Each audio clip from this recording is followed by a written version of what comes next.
बात है 14 अगस्त 1947 की। तब भारत में बरसात का मानसून था। चारों तरफ तेज बारिश हो रही थी, लेकिन भारत की गलियों में रौनक थी। चेहरे पे खुशी झलक रही थी, क्योंकि आज रात के बाद वो दिन आने वाला था जिसका 300 सालों से लोगों को इंतजार था। आज रात 12 बजे भारत देश आजाद होने वाला था। सभी अपनी अपनी खुशियां एक दूसरे से बयां कर रहे थे। लेकिन फिर उस रात ऐसा क्या हुआ कि यह खुशी मातम में बदल गई, जब अंग्रेजों ने भारत को दो हिस्सों में बंटवारा कर दिया। इस बंटवारे में न केवल देश का बंटवारा हुआ, बल्कि लाखों लोगों को अपना घर परिवार और रिश्तेदारों को छोड़कर भारत से पाकिस्तान जाना पड़ा। लोगों ने आजादी के लिए देश के बंटवारे को स्वीकार किया। आखिर वह घड़ी आ ही गई जब रात 12 बजे पंडित जवाहरलाल नेहरू, सरदार वल्लभ भाई पटेल, भीमराव अंबेडकर सभी मौजूद थे। जवाहरलाल नेहरू ने अपना भाषण रेडियो पे दिया। उनका भाषण इस स्पीच के साथ शुरू हुआ। At the stroke of the midnight hours when the world sleeps, India will be awake to life and freedom. जब अगली सुबह हुई तो भारत के लिए एक नया सवेरा लाया। सुबह 10 बजे जब हमारे देश के प्रधानमंत्री ने अपने कैबिनेट मंत्रियों के साथ शपथ ली तो सब खुशी होकर महात्मा गांधी के नारे लगाने लगे।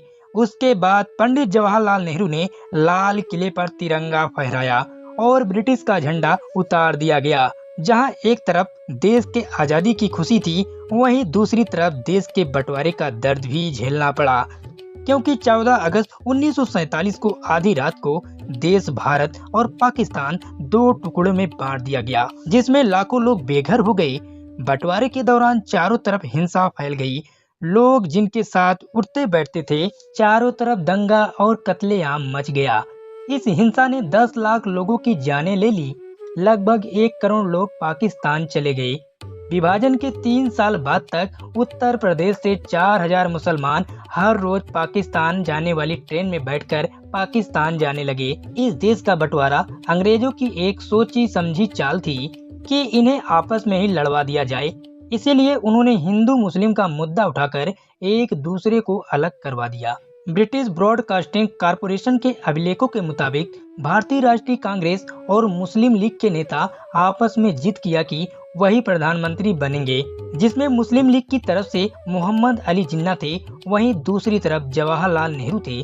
दरअसल 1947 से कुछ वर्ष पहले ही ब्रिटिश हुकूमत को यह आभास हो गया था कि उनके लिए भारत पर अब राज करना महंगे का सौदा साबित हो रहा है। दूसरे विश्व युद्ध के बाद ब्रिटेन की आर्थिक स्थिति बहुत खराब हो गई थी और 1942 के भारत छोड़ो आंदोलन के दौरान अंग्रेजी सेना की 55 बटालियनों को तैनात करने की वजह से दंगे भड़क गए थे। इसके बाद खाने का संकट, सूखा और बढ़ती बेरोजगारी ने अंग्रेजों के लिए भारत पर राज करना महंगा सौदा बना दिया था। मोहम्मद अली जिन्ना की मांग थी कि मुस्लिमों के लिए पाकिस्तान नाम से एक अलग मुल्क घोषित किया जाए। जब इस मांग ने जोर पकड़ा तो पूरा उत्तर भारत दंगे की आग में जल उठा। इस दंगे से ब्रिटिश हुकूमत की बंटवारे की योजना को बल मिल गया।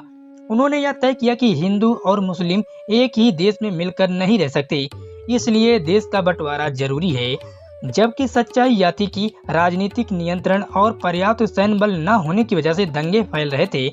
14 अगस्त को तो भारत पाकिस्तान का बंटवारा कर दिया गया, लेकिन दोनों देशों के बीच सीमा का निर्धारण 17 अगस्त 1947 को किया गया। फिर ब्रिटेन के वकील साइरिल रेडक्लिफ ने भारत और पाकिस्तान के बीच सीमा का निर्धारण किया। वैसे तो अंग्रेजों ने हमारे ऊपर हर जुल्म किए, जैसा एक जानवर के साथ किया जाता है।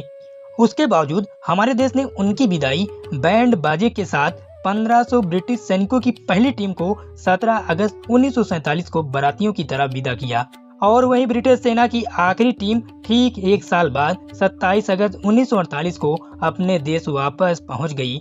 इस तरह से हमारे देश से अंग्रेजों की हर छाया दूर हो गई। दोस्तों, हमारे देश को आजाद कराने में कई वीरों ने अपने प्राण देश पर न्यौछावर कर दिए।